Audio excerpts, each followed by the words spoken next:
Our final guest of the morning, Representative Nanette Barragan, with Democrat from California. She is the co-chair of the Democratic Steering and Policy Committee, also serves on the Energy and Commerce Committee. Welcome back to Washington Journal. Thank you for having me. When it comes to that Steering and Policy Committee, what's the work specifically of that committee? Well, the Steering and Policy Committee is kind of a leadership structure of the U.S. House of Representatives. We meet, we talk every week about strategy, policy, everything there is.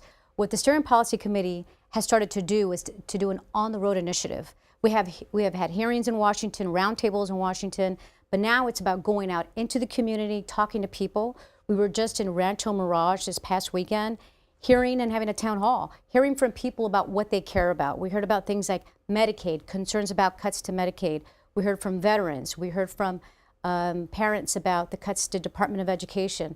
So we're on the road next to Louisiana, the Speaker's home state. So we will be hearing from people there as well. I think it's so important that we go out into communities to hear directly from the people, especially at a time when Republicans are refusing to do town halls. And so then what's the end goal of going around hearing these things? What do you take back to Washington, and how do things change? Well, first of all, it's hearing people's stories and sharing people's stories, but it's also using those stories in committee hearings, talking to Republican colleagues about their own constituents and highlighting the importance of the very programs they're trying to cut, like Medicaid. When it comes to the meetings themselves, do you hear from Democrats particularly about Democrats not pushing back against this administration enough? I know Governor Pritzker made those comments to that effect a couple weeks ago. How do you take that in? Well, we hear from a lot of Democrats who are frustrated with this administration. I think it's reflective of all the terrible disaster, the chaos, the confusion, and the corruption that's happening at the highest levels in the administration right now. And, you know, asking what more we can do, asking where we go from here. Now, the Democrats have been working very closely with organizations on doing things in the courts, for example, and litigating. We have also gone into the communities. Part of that's town hall, sharing stories.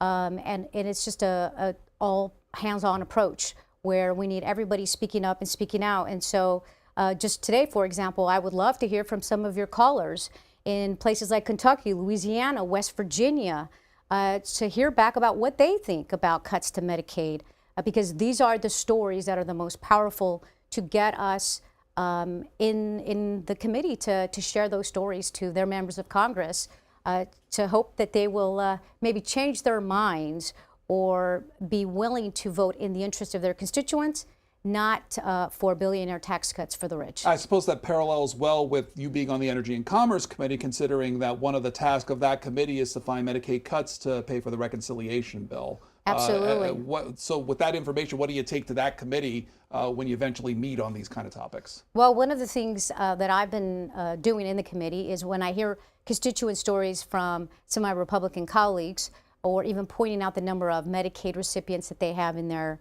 districts, is talking about it in the committee.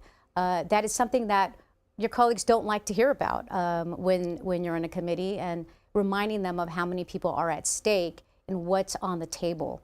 And there's nothing right now on the table more than the economy, rising prices, Medicaid cuts. These are the number one things we're hearing. And of course, you know, I represent the ports of Los Angeles, and we are seeing a drop, a significant drop, about 35% drop in imports. That's going to mean jobs. That's going to mean higher prices everywhere. And pretty soon it's going to mean shortage on the shelves. So people across this country are going to see less inventory, less things available from shortage, things we haven't really seen since COVID. And this is the supply chain concern we have.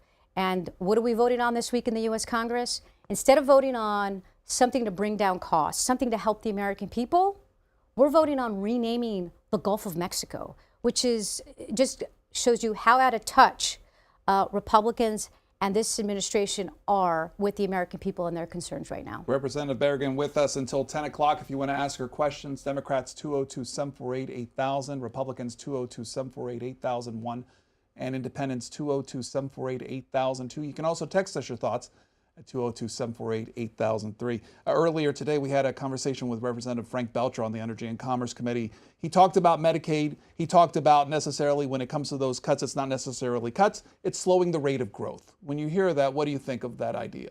It means cuts. We are talking about providing less funding to the states, Some of these states have something called trigger laws, which means they're going to stop their expansion of Medicaid. Medicaid is a health care program that's for low-income people. It's for women. It's for children. It's for the disabled. It's the most vulnerable. Just to give you an example, in Louisiana, they call it Healthy Louisiana. That's their Medicaid program.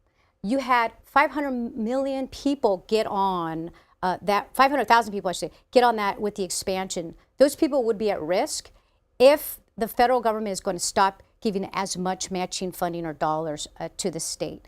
That means people are going to be kicked off of Medicaid. And so it's all a word salad for Republicans. You can't slice it any way. You don't get to $880 billion without cutting Medicaid. That's going to eliminate benefits. It's going to kick people off Medicaid. It's going to make people's premiums go up, higher prices.